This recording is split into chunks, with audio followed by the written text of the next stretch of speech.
Men in Focus shows how particular ideas of masculinity are promoted and maintained at different levels of society, from the individual and relationship levels through to broader structural and social levels. This is what makes them socially dominant or more valued. For example, stereotypes of masculinity, like acting tough, being strong and independent, being dominant and in control, are often more highly valued and rewarded in our workplaces, sports clubs, and in media and politics.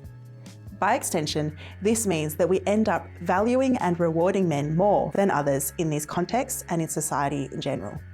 That's why it is important that we aren't just working with individual men and boys, but also that we are challenging these ideas we have about men and masculinity at all levels of society.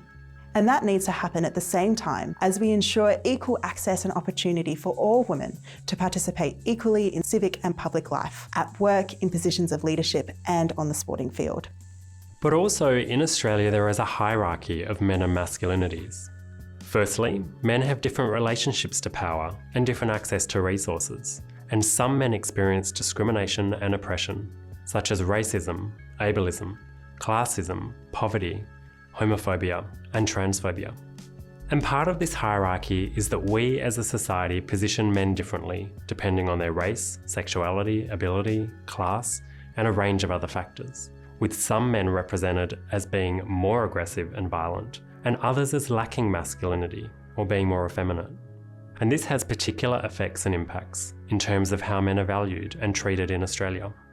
These ideas that we have about men in Australia are based on white, Western, and colonial ideas, but also on being cisgender, heterosexual, and being able-bodied.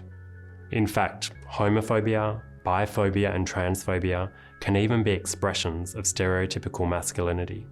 This is because masculinity and the roles we ascribe to men are based on rigid ideas of sex, gender, and sexuality. In fact, all of our gender norms and stereotypes are like this.